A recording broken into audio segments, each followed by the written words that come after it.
Ya, pemirsa, tanggal pemungutan suara untuk pemilu 2024 sudah ditetapkan pada 14 Februari 2024. Nah, lalu kapan ya pemirsa untuk pencalonan presiden dan wakil presiden? Kita lihat informasi berikut ini pemirsa, di mana untuk pencalonan presiden dan wakil presiden akan diselenggarakan.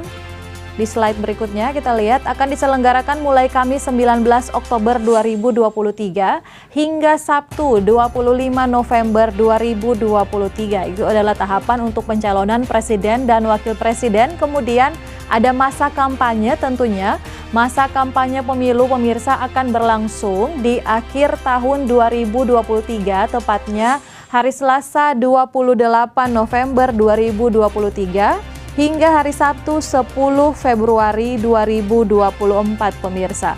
Untuk masa kampanye kali ini sekitar 70 hari pemirsa. Kemudian masa tenang Minggu 11 Februari 2024 hingga 13 Februari 2024 di hari Selasa atau 3 hari sebelum pemilihan umum adalah masa tenang.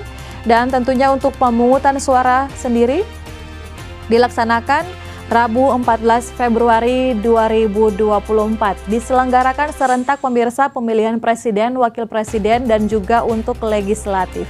Tapi sebelum kita lanjut, kita beralih ke informasi